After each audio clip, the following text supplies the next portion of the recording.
It's mock draft time here on New York Giants Now by Chat Sports. I am your host, Marshall Green, and it's my mock draft number 2. Marshall Green's mock draft 2.0. We did a mock draft a couple of weeks ago. And here we go. We'll do one again on today's show. If you want the Giants to get the number 1 overall pick, though, go down right now and hit that thumbs up icon. Let's speak it into existence. Let's make it happen. If you want it to happen, like the video right now.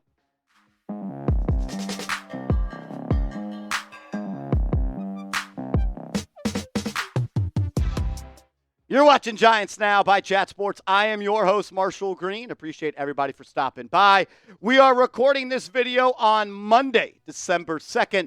So at the time of filming, the New York Giants owned the number 3 overall pick in the draft. So when we went through our mock draft simulator, that's the spot that the New York Giants held. You see the top 11 picks on screen right now. The Jacksonville Jaguars hold that number 1 spot with a 2-10 record, but when it comes to the tiebreaker in the NFL draft with teams with the same record, you're going to look at that strength of schedule. The lower that number is, you are going to have the tiebreaker. So the Jags own the tiebreaker right now. Las Vegas over the Giants as well. But according to the advanced analytics at ESPN, the New York Giants still do have the best shot of owning that top pick. According to Seth Walder in his analytics, the Giants have a 30.7% chance to land the number 1 overall pick. That is the highest of the bunch with the teams like the Patriots, the Raiders, the Panthers, and the Jags right behind them.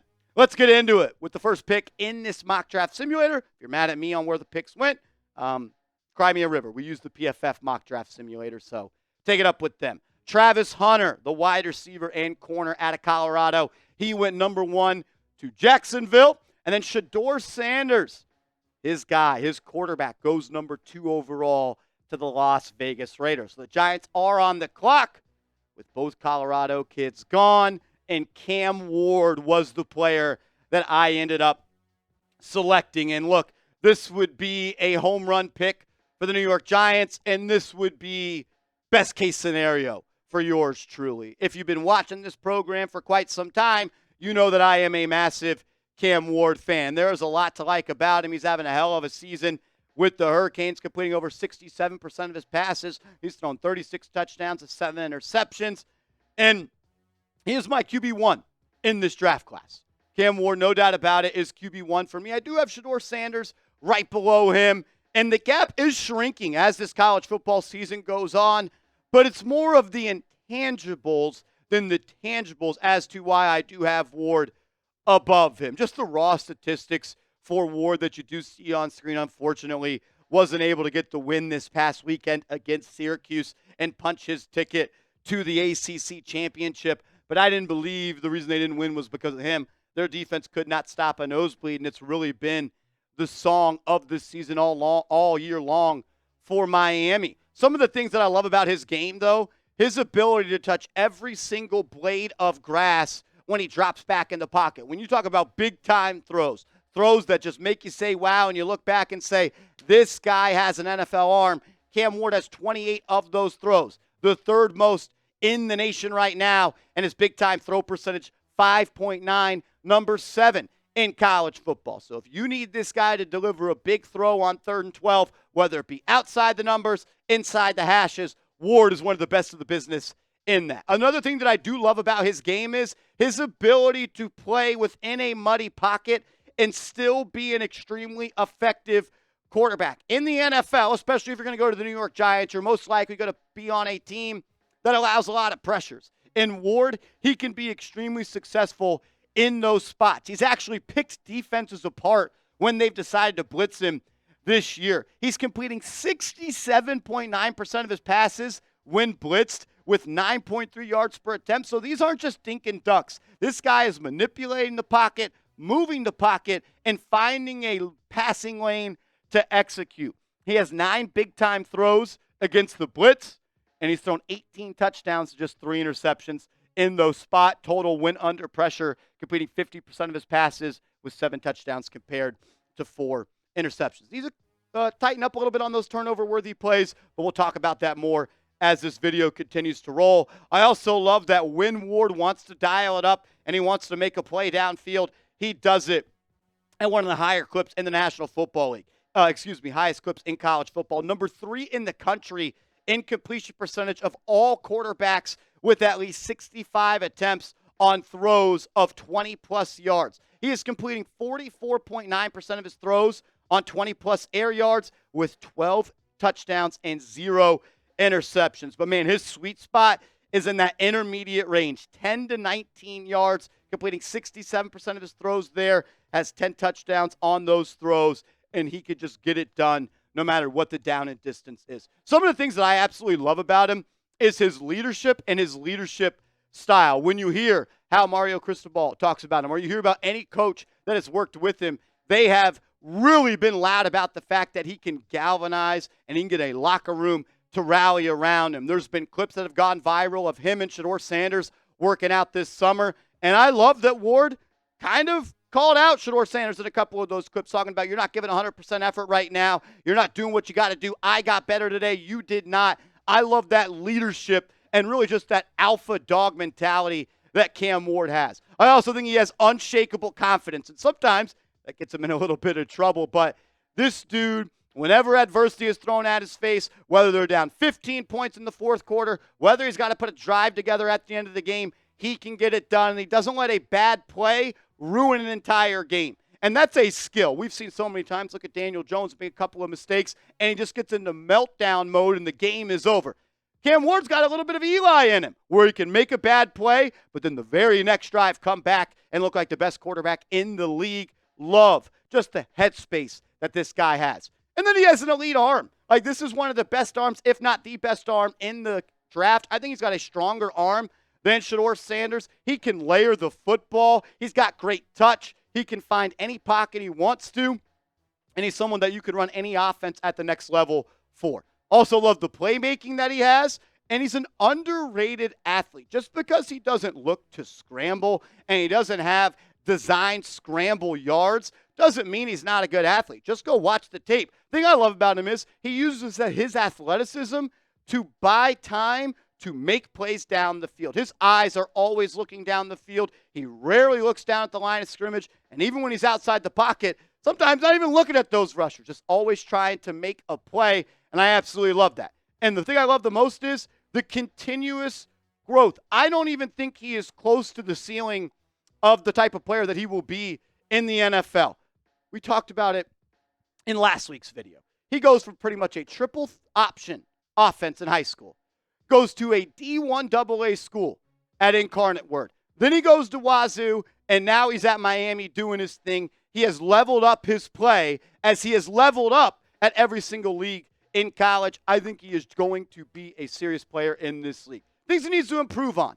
Less hero ball. And that goes back to some of his strengths. And sometimes in life, things that make you great can also be the reason that you struggle. His playmaking is why I love him. But sometimes he needs to just live to play another down. Sometimes throwing the ball away is much better than forcing a ball into double coverage or trying to throw that crazy cover 2 hole shot from the opposite hash, and just realizing that keeping your offense alive is sometimes better than risking it all. Ball placement can improve, and you could say that for any quarterback. I feel like sometimes he leaves some yards after the catch on the field, maybe throwing to this shoulder instead of this shoulder, and he's missed a couple of easy throws as well.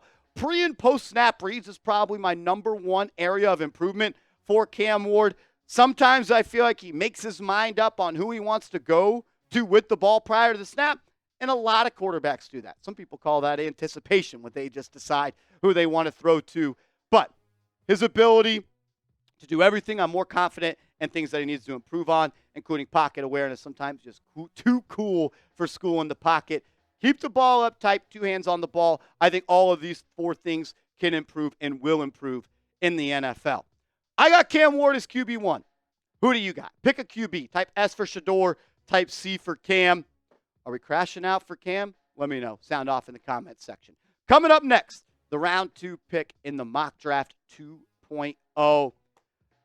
Board got thin for me at that spot, but I love who I came away with. We'll talk about that in a second. First, though, I got to give a major shout-out to our proud ticketing app, Gametime. If you're looking to buy tickets to a sporting event, a concert, a theater event, or something like that, download the Gametime app and use that promo code ChatSports and get $20 off your first purchase where terms do apply. You get the best seats for the lowest prices guaranteed. You get to see your seat view in the app, and you get to access your tickets from your phone. It's easy to resell your tickets as well if you no longer want to go to the event you bought tickets for.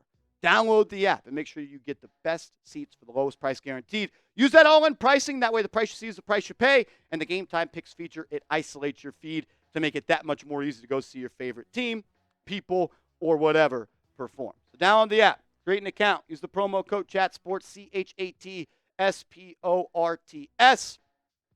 And you get $20 off your first purchase where terms do apply. All righty, I was back on the clock at pick number 36. I was debating on a corner, but you know what? The Giants, they got to get beefed up in the trenches. I selected a really, really talented football player in Walter Nolen, the interior defensive lineman out of Ole Miss with the 36th overall pick. This is a guy that started his college football career as a Texas A&M Aggie, and then when Jimbo Fisher got fired, he ended up transferring to Ole Miss. And he is your prototypical defensive tackle that can get it done on pass rushing downs. 6'3", 305 pounds. This year has 48 tackles, 14 tackles for loss, 6.5 sacks, and 2 fumble recoveries. This is a guy that's been the real deal really his entire football career. He was the number 2 player in his high school class as he did commit to Texas A&M, and he looked really good there. And he showed immediately once he got on the football field, this is probably going to be a first-round talent. And a lot of people are taking note of that. There are some things that he can improve upon, and I thought Dane Brugler, who covers the NFL draft for The Athletic, did a really good job of summarizing it all. Says he shows too much volatility game to game, but on the LSU and South Carolina tapes, Nolen looked like a slam dunk top 25 pick. He is explosive in any direction to be a force through gaps and has done a better job this season using his fast physical hands to rip through blocks. He was actually number 25 on Dane Brugler's big board. He continues to rise in that department, was still available on the board for me at pick 36, and I was very happy with making this selection. Through his 3-year career in the SEC, he's played in 34 games, 11.5 sacks, 26 tackles for loss, over 114 tackles, 62 pressures, and 45 hurries. He could definitely improve as a run-stuffing defensive tackle, not your 330, 340-pound interior defensive lineman. This is a guy that I think you can line up next to Dexter Lawrence with Brian Burns on one end as well as Kayvon Thibodeau on another, and you could have one of the best 4-man pass rushes in the NFL. And I also would love for him to learn from a guy like Dexter Lawrence because Nolen is still a raw prospect. He is still working to put all of it together. But, man, the raw tools are there. The athleticism is there. And this guy's really just a freak show. And I would love for the great Andre Patterson to work with Nolen. Andre Patterson was maybe the guy that unlocked Dexter Lawrence when he became a part of this team. We've seen Andre Patterson as the defensive co-coordinator with the Minnesota Vikings take a guy like Danielle Hunter to that next level. If you develop this guy right and you put him in a spot to be successful, I truly believe that he will be a big-time difference maker early on in his college football career. So, mock draft 2.0. Cam Ward round 1, Walter Nolen round 2. You get a quarterback, it's a big win for me, and I think defensive tackle remains another huge need for this team. And if you wonder why, just go look up how many rushing yards per game the New York Giants give up. Grade this mock draft for me, though. Get out your red pen and let me know. Be honest. Be honest. Grade the mock draft A, B, C, D, or F. Sound off for me down below. Honestly, this is about as good as it gets, in my opinion. This is an A- draft for me. I really don't know what else would have to happen for it to be an A.